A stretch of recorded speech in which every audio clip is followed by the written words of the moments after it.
Just before we get started, just to go over a couple of housekeeping things, I will email you an audio copy of what we did. All right, I have one piece of housekeeping for you. Yes, please. I've listened to and enjoyed several of your previous interviews, but with mine, you were not allowed to say, let's change gears. Oh, When you want to change the subject, I want you to just change the subject without announcing it. okay. I will endeavor to make that note real. One other housekeeping thing. Do you want to be called Rover or Daniel? Well, I have gotten used to being called Rover over the past 25 years. Mm-hmm. And so it's my nickname of choice. Okay. If it feels comfortable for you, please use it. Okay. So here we are with another exciting episode of Fair Folk at Work. My guest today is a longtime friend and associate, Daniel Rover Singer. Welcome, Daniel. Thanks so much, Dan. I'm excited to be here. As I am as well. So the first question we always ask here at Fair Folk at Work is, who was the first person to say to you, let's go out to Fair, and why did you do it? Right. So her name was Diane Finley. So I was living in Santa Rosa, California. I was 14 years old. I was taking drama classes at junior high school, and Diane Finley was a friend of mine in drama class. And she and I were hanging out. We were a little too young to be dating, but I'm sure people looked at us like we were potential young boyfriend and girlfriend. Diane was delightful to hang out with. We had a lot of interests in common, and her folks were really nice too. And so I would go to their house for dinner, and I enjoyed their family vibe. My family vibe was always falling apart. My parents were getting divorced. It was a big mess at home. So I was gravitating toward families that were a little more settled than mine. So anyway, we had some really fun field trips together. And one day she said, let's go to the Renaissance Fair. And I said, what's that? Because I somehow had missed hearing about it. I mean, this was 1974. So the Northern Fair in Novato at Black Point had been established for a couple of years, and it had completely escaped my notice.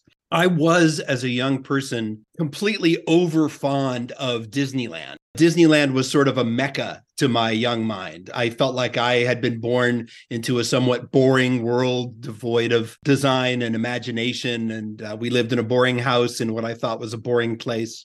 And I spent a lot of time at the library looking at beautiful books about architecture and European history. And I had been taken to Disneyland by my family when I was a kid, once or twice, just collected everything I could, guidebooks and maps and toys. And my room looked like a shrine to Disneyland. So when I asked my friend Diane, what's the Renaissance Fair? She said, well, it's kind of like Disneyland. And she didn't have to say anything more. It was, okay, I'm in. So we went with her folks, and we spent a day there. And for me at 14, it was entirely as satisfying a day as a day at Disneyland was. Now, when you have a little more perspective about what Disneyland is and what the Renaissance Fair is, obviously they're very different products, but they both satisfy in a certain way. You know, you're in a immersive environment. Exactly, an immersive environment. You have an opportunity to completely forget your daily life and to suddenly be aware of sights and sounds and smells and tastes that are completely different from what you experience on a daily basis. And for me, wanting to get away from what I considered my very boring world that I lived in, the Renaissance Fair was completely satisfying. I loved the inventiveness of it. And as opposed to Disney's more corporate style of presentation of attractions and characters with big rubber heads and that sort of thing, you had this very human element at the fair of people who were creating this really large scale British 16th century village, and it blew me away. So I was very grateful to Diane for suggesting it and dragging me along. It wasn't hard to drag me along, but I was smitten by it on my first visit. as I'm sure most of the people you talked to were. I bought in from my very first visit. I have three follow-up questions. What other field trips did she suggest? Oh, we went to Disneyland together. We went to Magic Mountain. We visited wineries. Sonoma County has a lot of beautiful stuff in it. And so we would just go out on weekends with her family to do fun stuff.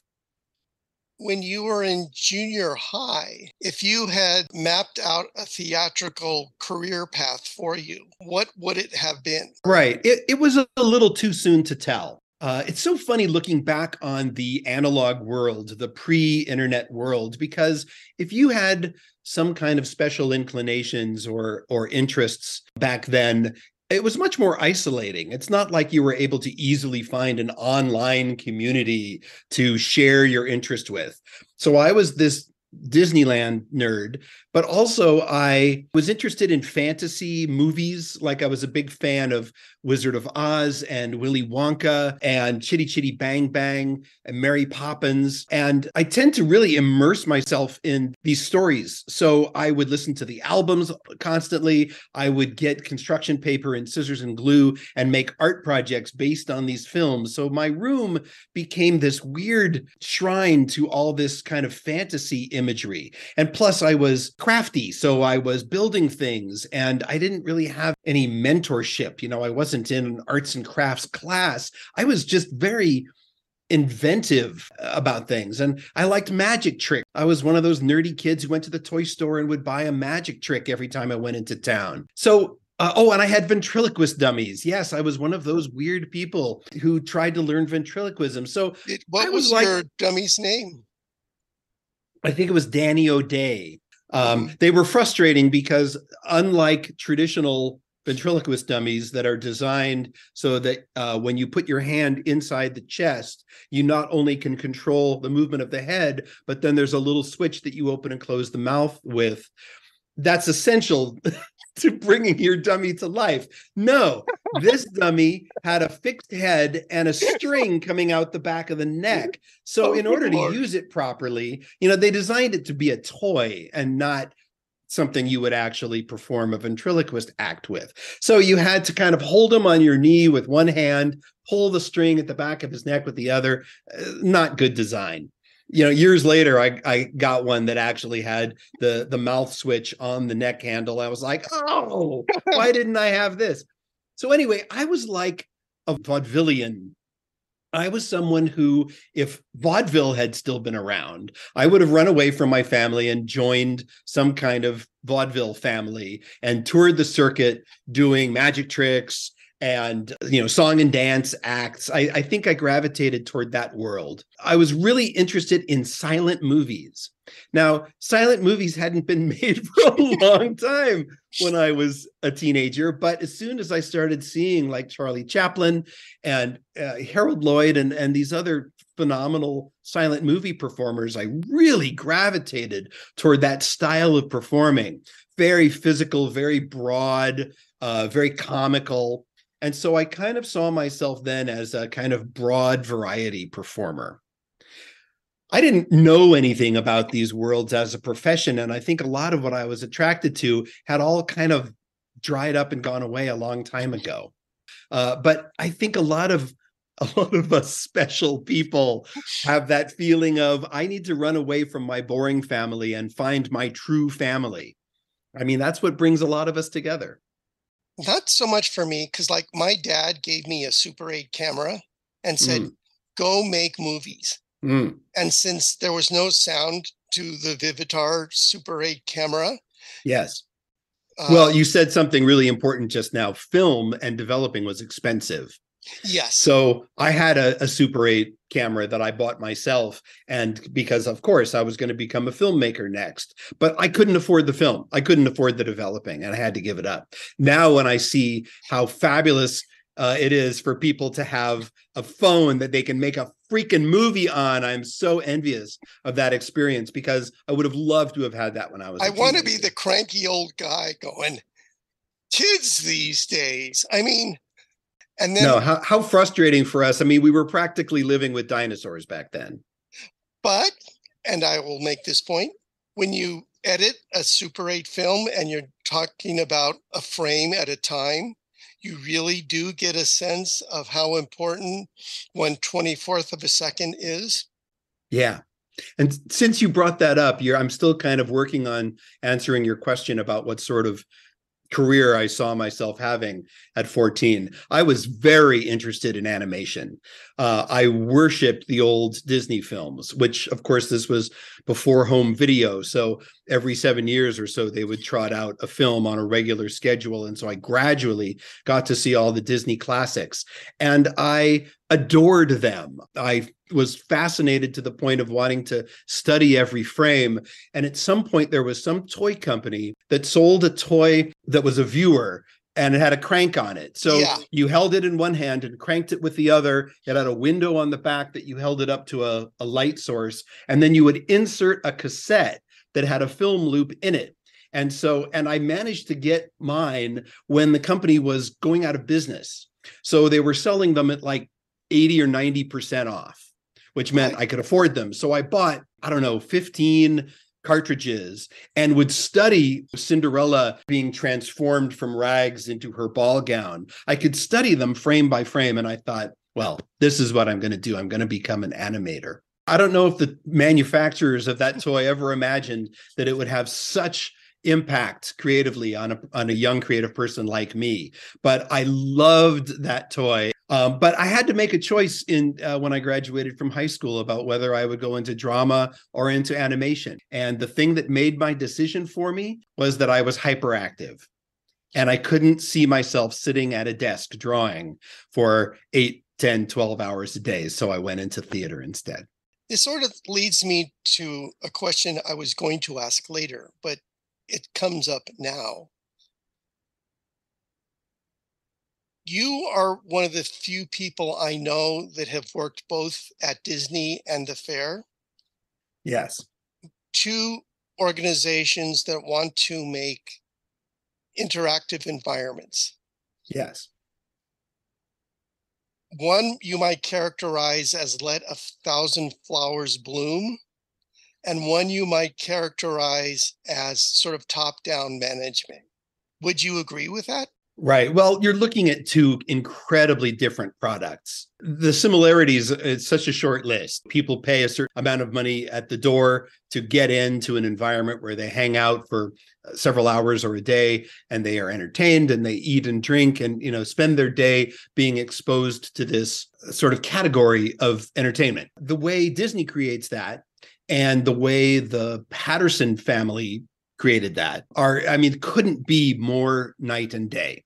Disney is a very corporate environment that is very troublesome. The things that motivate the people who run the Disney company are very perplexing. I still kind of keep my nose interested in Disney news because I'm fascinated by how uncreative the decisions that they make are. And anytime they do something good, it's kind of a miracle. Like, oh my gosh, look at that great Disney product. What a fluke.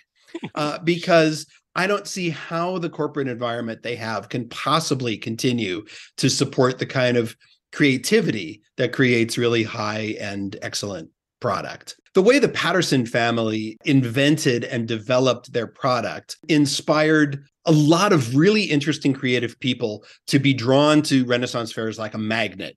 That's why I ended up there, and that's why I was surrounded by hundreds and hundreds of other people. I mean, so many participants at the fair that you can't even meet them all. So I ended up hanging out with a lot of the performing artists, but there's just so many layers of people involved at a Renaissance fair. There's craftsmen who are making and selling their art. There's all these volunteers who are creating layers of villagers, middle class, peasants, mongers, upper class, royalty, and all these people have entire worlds that they create so that they create this fabulous living dimensional wallpaper that just kind of melts together. The fair doesn't control all of that. And when I say the fair now, I'm kind of harking back. The fairs now are a fairly different animal. So I'm talking about maybe the fairs of 20 or 30 years ago. But they figured out how to create structure with workshops to teach participants how to behave in this environment, with the guild structure that creates leadership so that the people at the top aren't burdened with all these day-to-day decisions. And that all happened incredibly quickly, really early in the Faire's development. So in 1974, when I first showed up, it seems like the Faire had really only been around a couple of years, but it was so developed. It was so big, so diverse. The quality of entertainment was so interesting. The number of creative people who had developed their craft, as I would after a couple of years of being there, was breathtaking in its scope.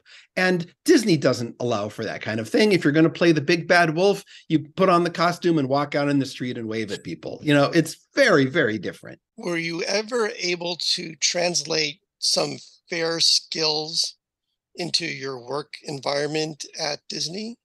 Sure. The Faire is where I grew up. Like a lot of people my age, I first auditioned for a Renaissance Fair in 77 or so. So I was still a teenager, got into a show, and then I went off to drama school. So I took a little break. And when I came back from drama school, the Renaissance Fair provided me with an opportunity to perform, to direct, to stage manage, to produce shows. They welcomed me with all of my diverse talents, and I just jumped in. It was a great career. The only problem with it was seasonal. So I would be really busy for 3 months, and then I would be poor and living out of my car for a couple of months waiting for the next fair.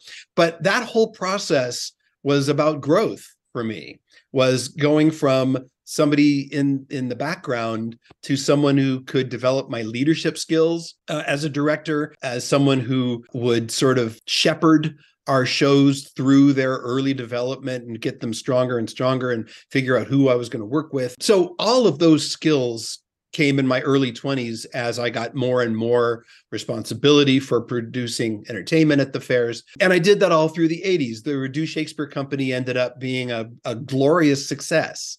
And all of that was gradual. It was a modest success at the beginning, but as it grew, I grew with it. So by the end of the 80s, we were, the Reduce Shakespeare Company, Jess and Adam and I, were transitioning out of the fair to take our theatrical product that we'd created, the complete works of William Shakespeare Abridged, into more theatrical venues, starting in 87 when we went to the Edinburgh Festival, and then it kind of continued to cascade slowly from there. That was going to be one of my questions, was the decision to go pro a gradual thing, or was there just like a big show that went really well and you all looked at each other and said, we could make a living out of this? Yeah, no, it wasn't sudden. Most decisions like that are figured out gradually. By around 86 or so, we felt like we had become rock stars at the fair. So we had this feeling of being like big fish in a small pond. Our shows were just, we didn't have to hawk for audiences anymore. Our shows were packed.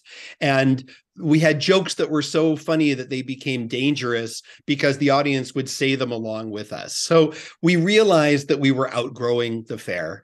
And as much as we had loved our years of development, we wanted to see if our show could work outside of the context of the fair. And so we experimented.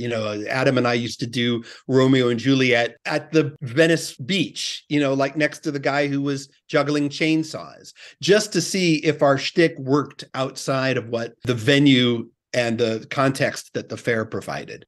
So that was all very gradual. And by the time we did the Edinburgh Festival, we knew our show worked outside of the fair, but then it still took a couple of more years of like touring college towns and doing comedy festivals, that sort of thing, to develop the script further, make sure it was ready to world. All that's very gradual. Let me get back to answering your question about how fair lessons might have continued into my next chapter. So I went to work for Walt Disney Imagineering when I was 28. And what I quickly learned was that there was a big bureaucracy of executives who, our terminology for it was, they needed to pee on everything. It was just like a dog who didn't necessarily have to go to the bathroom, but needed to leave his mark. And so there was this big layer underneath of designers, and the designers were friendly, crazy, delightful, inspired people. And we would just keep our heads down on our desks and create. And so when there was something going on, a specific project that we were working on, like let's create a Toontown for Disneyland, there was this fabulous explosion of ideas and artwork and discussions. And I was in charge of the models for Toontown. And so for about a year or more, all I did all day was make dimensional representations of what some artists had created in 2 dimension. And I loved my job. It was really fun.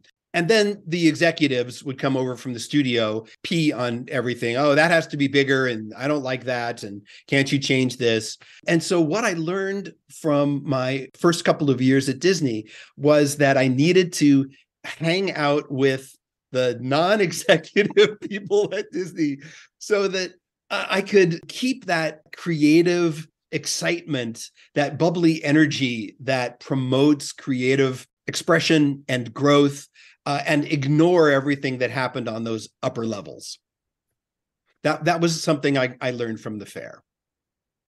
Because you can just be an artist all on your own and make the stuff that you're inspired to make, and maybe people will love it, maybe they won't, maybe you won't be appreciated till after you're dead. But that's the experience of being an artist by yourself. If you're going to get a job being an artist, you're going to have to collaborate. And that almost always involves people who aren't artists having a say in what you do and you don't do. I'm more annoyed by the indecision. You can tell me it's bad. I mean, I don't mind a critique, but a critique of make it better, it's... Now, criticism has to be specific or it isn't criticism. Okay, here's a great story about Jeffrey Katzenberg. And I'll never work in this town again, but I don't care. So one day, Michael Eisner and Jeffrey Katzenberg, when they were working together as a team at Disney, came over to review our Toontown model. So this was in the early 90s. And all of us creative people had to clear out during their little private review. So we moved around the bulletin boards that had all of our conceptual artwork on them to kind of define the area around the model and block our shabby little work areas. So I actually stayed at my desk and worked while they were having their little review. And so I was hidden behind a bulletin board. They didn't know I was there. And so I could hear them freely talking to each other. And so Toontown was imagined to be the home of Mickey Mouse and Minnie Mouse and Goofy and Donald Duck, all these classic Disney characters. And so I don't remember, some Imagineering executive was there as well, taking them through it. It's probably Tony Baxter, if that name means anything to any of our listeners. And Jeffrey Katzenberg wasn't terribly interested in classic Disney characters. He said, what are we providing these elaborate settings for these characters when was the last time we made a movie with Mickey Mouse and Minnie Mouse and Goofy and Donald Duck? Those are characters from the 30s and the 40s and the 50s. What have they got to do with entertainment today? Well, what do you think we should do here? Says Michael Eisner. Katzenberg says, well, look at Disney Afternoon. We've got Chip and Dale's Rescue Rangers. We've got and he named whatever product was popular on the Disney Channel at the time. He said, why don't we have those? And Tony Baxter, I think, tried to point out that the Disney company has always relied on their classic characters as being eternally appealing. When people come to Disneyland, when kids come to Disneyland, they want to meet Mickey Mouse. They don't care about Gadget or one of these unknown characters, little known characters that you wouldn't even remember today from entertainment that was from the early 90s. And but that was their argument, was Katzenberg didn't see the value of creating homes for the classic Disney characters. And I thought, what an idiot. And he's like, the number 3 man at this company. So companies like that are always going to be burdened with executives who are not creative and who don't understand the product. Not that I'm shifting gears or anything.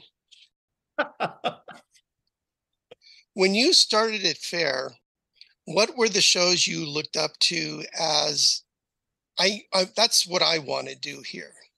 That's easy, because I was a Northern Californian And I didn't make it to Southern Faire and Agora. By 1982, when we were doing Hamlet at Drury Creek Stage, I felt like I was in glorious company. The Reeves Tale, Judy Corey's One Woman Lady Godiva show, Pyramus and Thisbe, The Elixir Show, and I'm sure there's more. But when I wasn't on stage, I would just go out in the audience and watch all these shows, because these were young people like myself, for the most part, who had already developed this kind of 25-minute long story, but told in an enhanced way that was very broad, very physical, very loud, very pointed. The jokes and the gags in these shows had been honed to a very high degree to create a maximum effect from an audience who might be drunk, distracted by parades, a windstorm full of dust, noisy hawkers or parades going by the back of the stage. I mean, it's very difficult sometimes to hold an audience at the fair amid all these distractions. And I felt like the people who were performing the shows that I was watching were experts at it. What lessons of comedy have you learned working out at the fair? I really thought that specificity is incredibly important. I mean, if you're in a theater that is quiet and you have the audience's focus, you can get away with subtlety and have it really successful. At the fair, you really had to learn how to make a gag so specific and pointed and obvious so that a maximum number of people would see it, hear it, understand it, respond to it. Those were the styles of making your show work that I really paid attention to, because I was really into the challenge. I mean, when we first started doing Hamlet at Northern Faire, we did it at In-Yard Stage. In-Yard Stage was at a giant intersection. I think we even called it the center of the universe, where there was 4 roads coming together. There was an ale stand. There was parades going by and the sun beating down on us all day. It was really hard to do a show there. And I don't know why I requested that stage. I think I was just an idiot. And after a couple of years, one day Adam said, "Why don't we do our show up at Caravansary?" And I thought, oh, yeah, let's ask. So they gave us the Caravansary stage, which is quiet and shady and secluded. And suddenly our show transformed because we could take it down a notch and do all this subtle stuff that was so funny and so effective. So all that stuff just goes through my professional theater person mill, process all that information very seriously, because I've just always wanted our show to be the best that it could be. And I was working with some really, really talented collaborators, not just Adam and Jess, but also, Hamlet used to have a 4th person in it who was variously David Springhorn, Jim Letchworth. I learned from everybody. And every year our show, I think, got better and better and better because we paid attention to all of those details.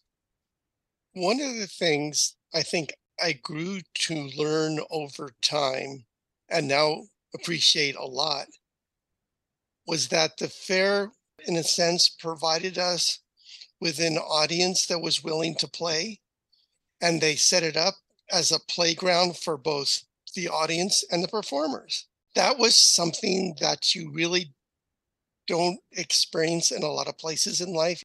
Yes. And what it reminds me of is I very much approached how we developed our material the way stand-up comics develop their material. Because if you're just doing plays, or if you're making films where you just have to imagine an audience's response, I mean, I don't know how anybody ever makes a good comedy film, because to me, that seems like the hardest thing to do in the world. And, when you think about all of your favorite comedy films, there aren't that many. I mean, there's a lot, but considering how much film content is created, the number of successful comedy films is a tiny percentage of them. So when we would do shows at the fair for this wonderful audience that was provided for us, we would take note, oh, that joke didn't land as well as we wanted it to. Let's change it a little bit. Or, I've tried every way to do that joke. It's not working. Let's cut it.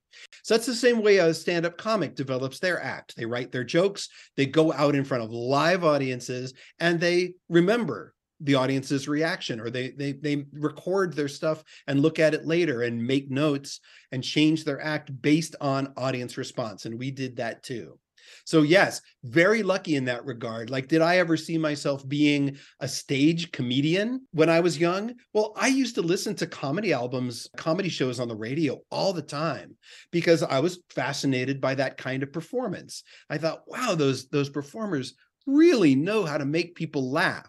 Well, that's not an accident. That's not just, oh, they're funny people. No, they have honed their craft and honed their jokes to a degree that they can get that kind of response from an audience. And I feel like I treated our Renaissance Fair audiences the same way, that they were there for us to develop our act, and we got better because of them. I mean, Jess and Adam and I used to practice all the time between shows or between weekends. We were never satisfied that our show was at 100%. I also got the impression that Warner Brothers / Bugs Bunny was a big influence. Oh, totally. From our first year together, it was so obvious that we respected the same influences, that Bugs Bunny cartoons and Marx Brothers films and Monty Python, if you just put them in a cauldron and stir and pour it on the Renaissance Fair, that was us. One of the things you guys did, I think Mark and I did,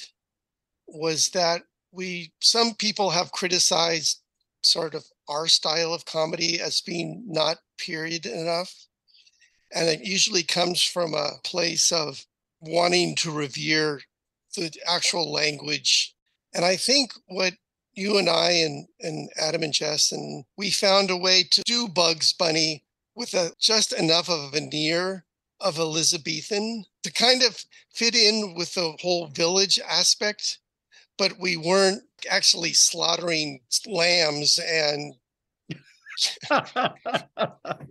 Well, yeah, I hear your point. It's what we used to call BFA, basic fair accent. It was a vital part of creating that fabulous dimensional wallpaper of the fair that I like to talk about, because it was great to walk past a woman spinning yarn from wool, for example, and ask her what she's doing and hear her respond in a couple of sentences in her lovely Elizabethan accent to describe what this is or what she's doing or what her process is like. That's fabulous. And I so respect that. But an audience can't listen to that for half an hour. And the fair has to be able to provide a wide range of things to enjoy during the day. A person's attention span and ability to absorb things can be limited. So yes, you could do a stage show all in basic fair accent, but I don't think it would be a very successful stage show. So there were different needs for different forms of entertainment. I mean, if you go and see a Shakespeare play today, just go to a theater and watch Measure for Measure, are they going to be doing it in Elizabethan accents? No. If you want to hear someone talking that way, there are snippets of that on YouTube that you can listen to. It's very cool, but it's much harder to process. So you don't know as well the immediacy and the intimacy of what the characters are going through with their relationships and their drama if you're constantly having to process, what was that word? What was that sentence? What did he say? You can't do that. There has to be a compromise. So if our shows at the fair felt a little modernized, that's because that's the only way to make them effective. And again, it's the environment, the physical environment, sort of dictating a unique style that can be translated to different environments. Yes. And I think we all learned from each other. I know that as a visitor in the late 70s, before I worked there, I don't remember specifically shows that I saw. It was a long time ago. But I know that when it was time for me to start creating entertainment for the fair, I was already influenced by this idea that if I was playing, say, Polonius in Hamlet, that what the audience was seeing was not just the character of Polonius on stage, but they were also seeing the actor playing Polonius slightly revealed. There was this idea that actors were all egotistical and wanting the spotlight for themselves all the time. So you might do something very deliberately to upstage the fellow actor that you were doing a scene with.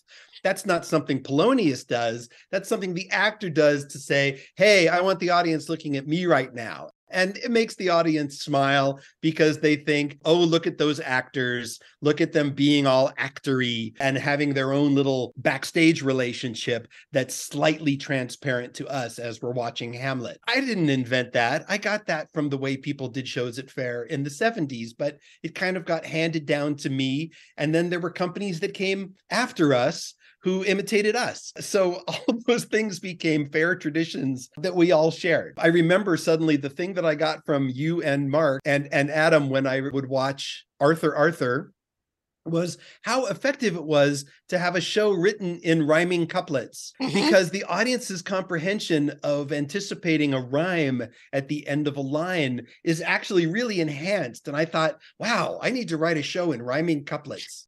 And I was talking to Shannon. Derry. Yes. And one of the things he likes about their theatrical experience was that you did get a sense of Bob the Butcher playing Felonius, the Shakespeare guy. Yes. And so that there was always different layers, and that allowed the audience to pick up on, that's some guy on stage who's really hot right now, but wants to get center stage kind of thing.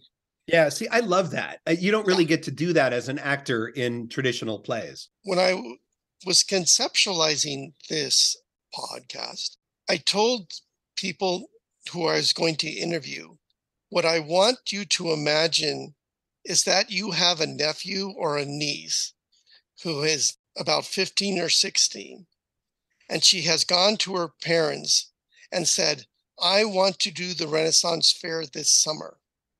And the parents say, over my dead body. And then the niece says, but look at Uncle Daniel. He's done the fair. Assuming you're Uncle Daniel, what would you say to the parents of your niece who wants to do the fair? Well, I always hate hearing about parents who suppress their child's creative intuitions. That always seems like a crime. Because if your kid wants to play the piano or the drums, learn a circus skill, well, those are the next generation of performers. So why would you do anything but encourage them? But I know that's not the way all parents think. I feel like I've been having a lot of conversations these days about parents who want to protect their children from the big bad world rather than preparing them to enter it. I just don't understand that. So I love being a role model. I have done some college, but I don't have a degree. And anytime some young person asks me about college, I say, look, I threw myself into the world to see where I would work and where I would learn and how I would succeed. And for some people, college is a part of that. And for some people, it isn't. So I would tell the parents of that girl to please encourage her creative instincts and do everything you can to support them. People who want to work in these fields as they become adult, the ones who succeed are the ones who had the most support as they learned their craft. Would you say there are any sort of soft skills you can learn at Faire that can be applied in other aspects of your life? Well, certainly, but you are your own teacher. In other words, there's no one drawing your attention to these things that you can get value from. You have to be inspired enough or disciplined enough to be able to say, oh, that's important. I need to understand that. Or to find mentors, people that you want to emulate and say, hey, have you got any advice for me? Or could you work with me on this thing? You have to be self-driven in that respect. Okay. Insert cliche that you don't want to hear here. Come on, you're going to edit whatever you don't want out anyway. Oh, let me talk about one of my other Faire things I learned to emulate. When I was 18 or so and probably doing threadbare theater on the in-yard stage at Black Point, which was a collection of 3 folk tales like Brementown Musicians and The Fisherman and His Wife. It was basically what I would call a wallpaper stage show, something that you would walk past and maybe watch for 5 or 10 minutes and then walk on, because it wasn't that funny. It wasn't that specific. It was just something that filled the stage. I also had to kind of spend my day maybe earning some food tickets or, keeping myself busy. And one of the things that I did was I watched the Mayor's Show, which I think was also called the Noon Show, and the Queen's Show as often as I could, because I was dazzled by Louisa Puig, or before that, Peg Long, who was playing the Queen, and Will Wood as Francis Drake, and maybe David Springhorn as the sheriff, and Judy Corey as the mayor's wife, and J. Paul Moore as the mayor. And this whole concept of the village's main characters nervous about welcoming the Queen this afternoon, and how were they going to prepare, and how bumbling they were, and what were they going to sing, all these ideas about how the village was going to welcome exciting, thrilling Queen coming to visit their humble shire that day. And I worshiped them. I thought the way that all of these characters were presented by these actors, who were extremely loud, extremely clear, clearly in character, who had shtick that was highly developed. The way these shows unfolded, I thought, were magical. And I thought they were really easy for the audience to understand and to be something memorable that they could take home with them. This wasn't just casual entertainment. It was extremely well directed and well performed.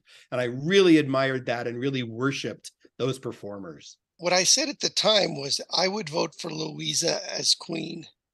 I mean, she just sold, and the way she could project. And occasionally Mark and I were presented, they would do like silly little peasant things, and we would be presented, and we would start our little shtick, and she would immediately figure out where we were going with it. She would focus it, and she would draw it to a conclusion, and then she would get us off stage. The best sort of improv training you could ever have. And I had like a complete faith, no matter what Mark and I said, she would do something with it. She was fully in command of the moment at any given moment. And Yes. You would think it was scripted, even though you knew it wasn't. Right. Well, when you think about actual royalty in the past, about how people, sons of kings, who, when their father died, they had to grow up and be king, whether they were suited for the task or not. When you think about how royalty is passed down, you think, boy, there must have been a lot of unqualified people to be in charge of a country. Right. Then you look at someone like Louisa Puig, who was an actress, who was a kind of petite, kind of a smallish person, kind of soft-spoken. Her job was to go on stage and convince an audience that she was in charge of a country and that she deserved to be queen. And she drew power from the earth beneath her, from her bodily instrument, from her costume, from the respect that she commanded from her fellow actors. She created all of that as a part of her acting skill. She could rule a country. You were convinced. And she could say something touching that would make you tear up with awe and respect for her, that you would think, why am I feeling like this? She's just an actress. She's not actually a queen. But no, she used her skills to convince you that if she was a queen, you would bow down to her. Right. And I did. Yes. It was like, and we did. but also getting back to the supportive audience, there were structures around her that supported her. And once I sort of opened my eyes a little bit and got over I'm a comedy genius and I know exactly what I'm doing, and this is truly brilliant, I realized that I was given this entire village to interact with. And the more I blended in, my humor could resonate. And that humor that broke that illusion, while maybe funny for a brief second, was not conducive either to myself or the people around me. Does that make sense? Yes. I think the period strictness that was so important to Phyllis and to, everyone who was helping to create the style of our Renaissance fair, because the ones that were being developed elsewhere in the country, not under Phyllis's direct influence, obviously didn't care as much. But I think we did create a better product. Not that being strictly period was so important to our audience, but because I think it just overall improved the quality of what we were doing. If we took out a dorky joke that was clearly, obviously an anachronism, then it helped create a more consistent quality to everything. It all kind of achieved this level together. So I didn't mind that there was the occasional period police in our audiences coming up to us afterwards and saying, shouldn't say that, don't say that, please don't say that. I think it made our product better in the long run. That brings me to another story/question. But I was at a Santa Barbara fair, and this was once they were beginning to have microphones for the musicians and the performers. And I was walking by a stage, and this guy, and that he had been brought in at great expense, basically do stand up at the Renaissance Fair. And I walked by, and he had a great costume. I mean, it was a period costume, and his whole body language just sold the fact he was doing stand up. So I said, okay, I'll stand and watch for 5 minutes. And he was really, really bad. She's not as fat as the Spanish Armada. She is the Spanish Armada. Take my queen, please. And he was bombing. At one point, he actually tapped his microphone and he said, "Is this thing on?" Oh, that's sad. And then he goes, "What are you people dead out there?" Oh, no. How tragic. And then he goes, "Don't turn into an NPR crowd on me." Oh, I just want to cry. And there were so many things wrong with that. First of all, this wasn't an NPR crowd. I mean, it was outside of Santa Barbara. I then walked away. And then I realized in the hundreds of fairs I've been to and the thousands of fair shows I've ever seen, nobody has ever insulted an audience at the fair that I have seen. Yeah. I mean, we have spent all this time creating an environment for everybody to play. I just felt dirty watching him sort of do this Henny Youngman kind of, "Oh, you're all so stupid" kind of.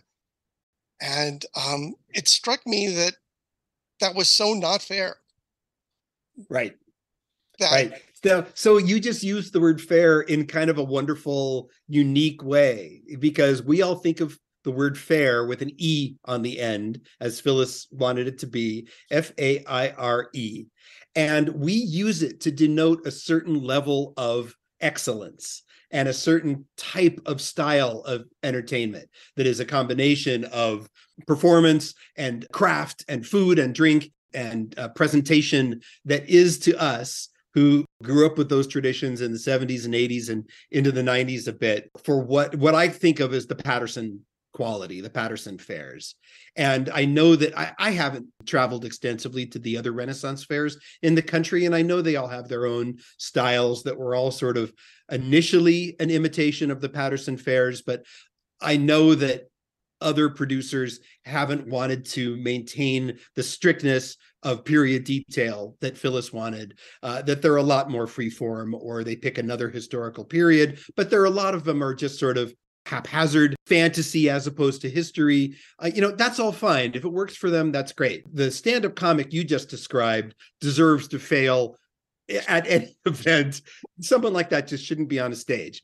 But what I love about what we created, because there were so many of us, when I think about 1,000 performers, I don't know if that's accurate, but in Agura, when the fair was at its peak, there were so many of us, and we created families that had a profound depth and staying power that were beyond what the customers experienced during their day at the fair. We hung out together as families. We partied together in the evenings. We had our own customs, our own secret languages, little badges that we wore that we invented because that was the big joke last weekend that we were all laughing about. And a week later, it showed up as a little badge that you wore hidden on your costume because you had all these inside jokes. We developed our own culture that was far more far-reaching than anything that the audience got for their $18 or whatever they paid to get in.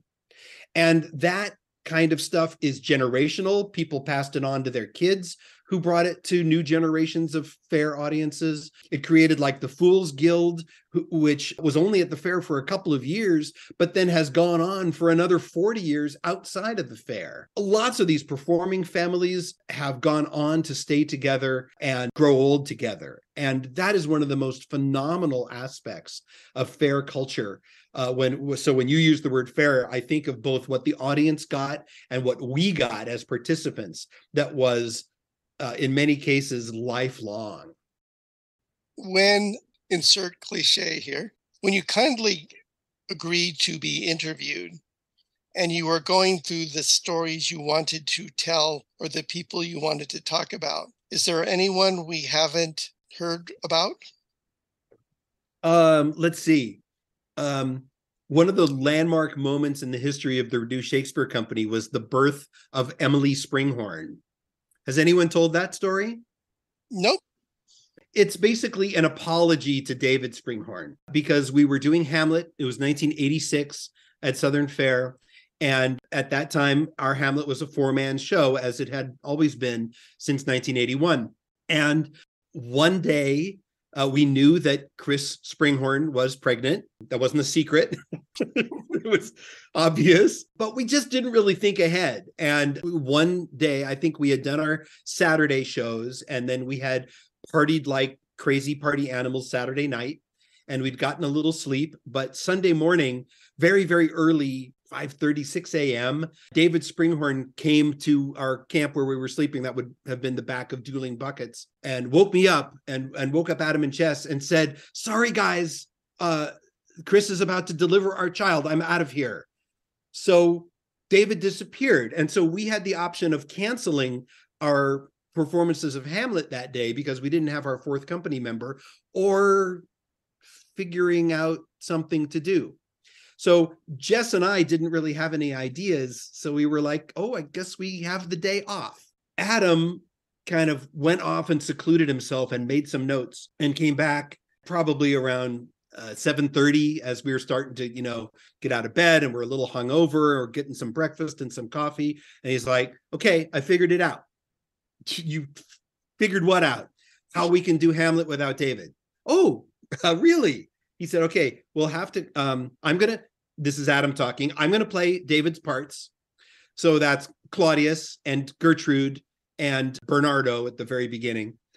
And we're just going to have to cut a couple of the scenes that where all four people were on stage at the same time. So this scene is cut and that scene is cut.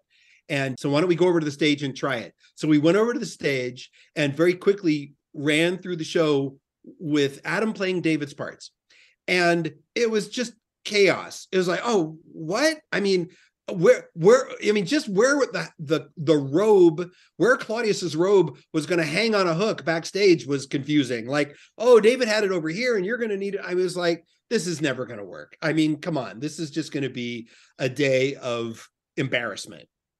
So the word spread through the Faire that we were going to try to do Hamlet with only 3 people. And so, of course, at our first show, it was like, noon.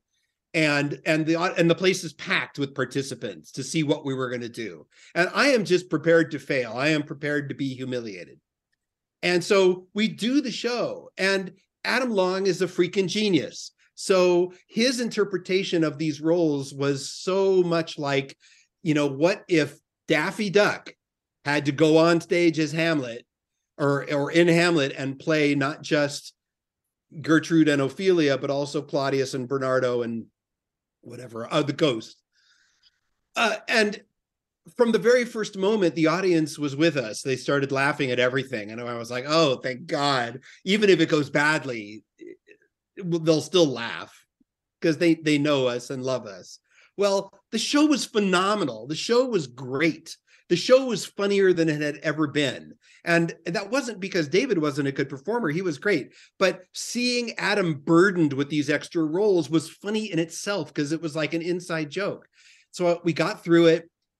We got a standing ovation, screams and roars of approval. And we were like, okay, the next 2 shows are just going to be Faire customers. And there's going to be a difference because it's all of our friends who cheered us have all gone to work in their booths today. And so we're going to find out if we can actually do this and if it's still funny. Well, the shows were great all day long.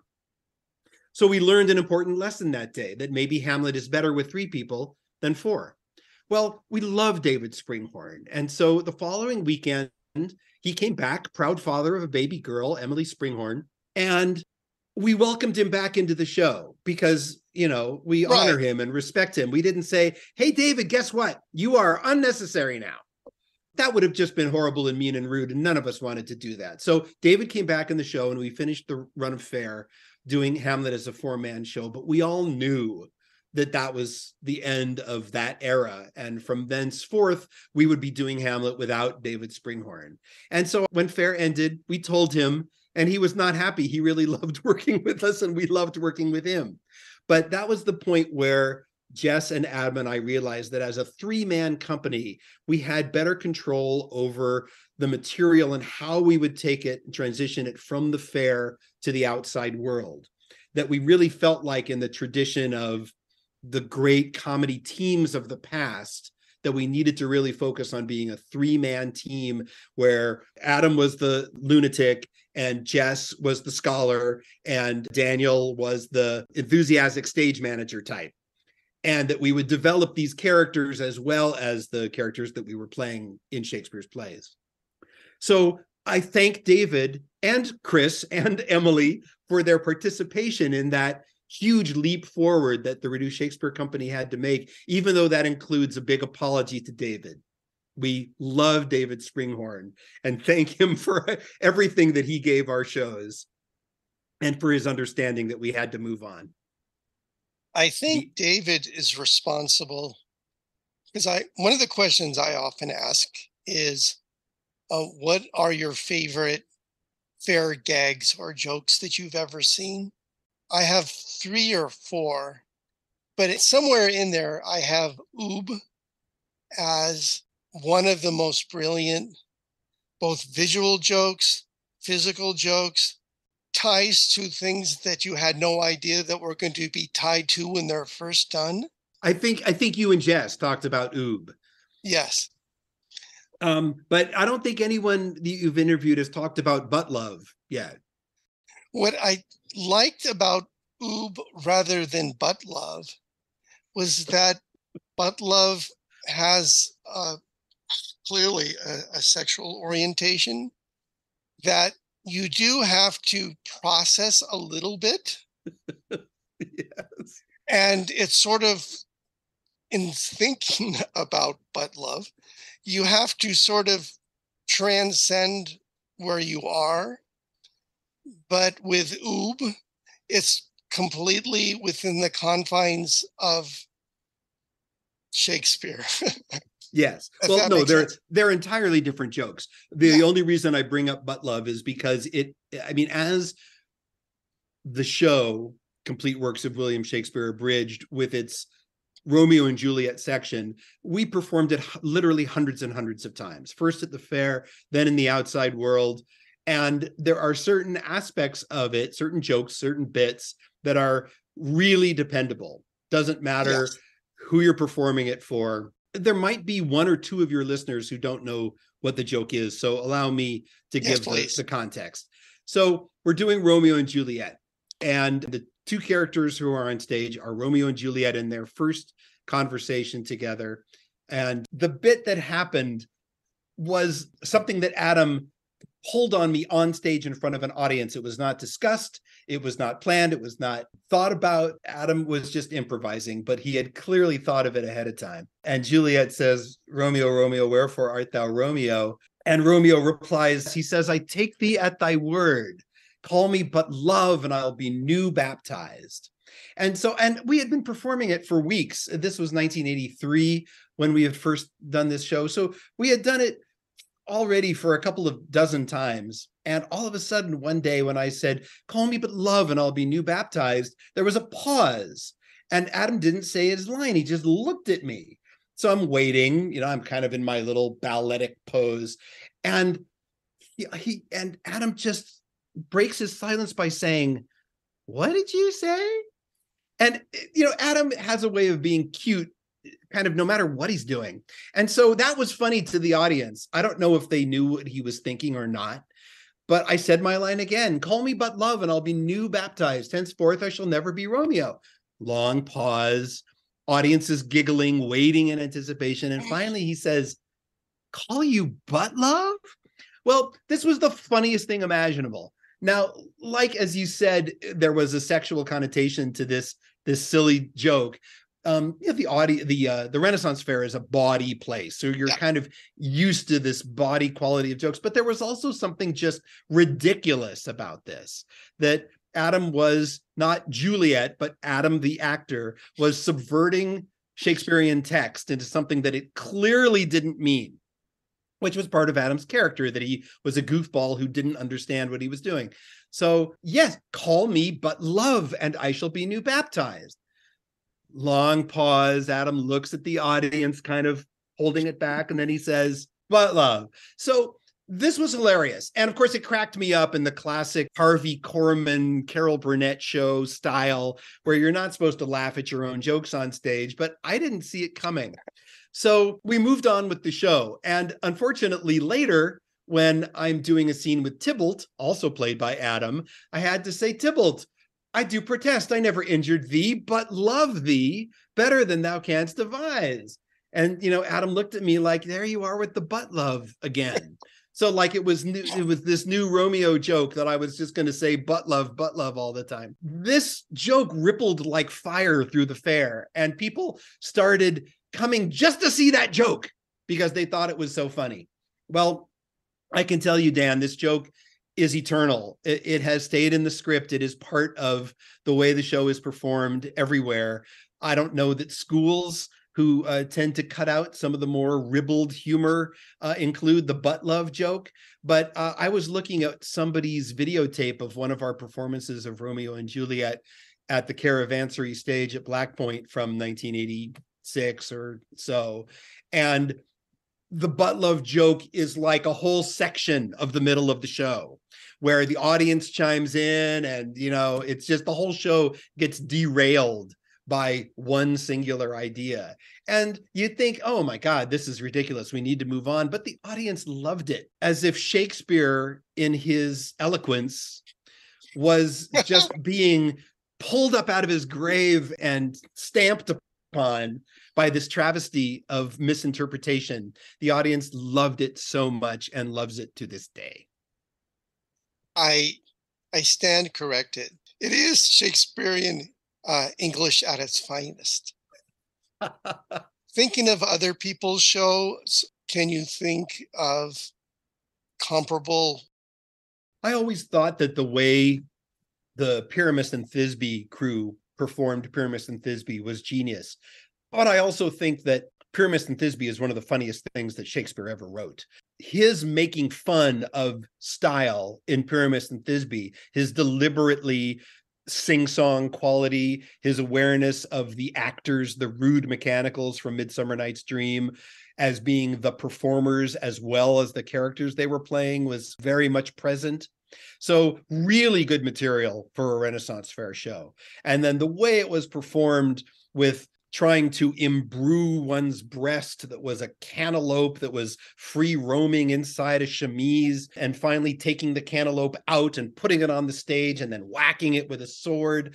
All that highly developed shtick was something you could only do at the fair, and the people who did it were just such geniuses. Also want to point out that I was in awe of Judy Corey's one-woman Lady Godiva show, because she was the only actor on stage doing it, and that she presented this incredibly comic rendition of a very simple story by pulling people out of the audience, dressing them up as a character, teaching them their one line.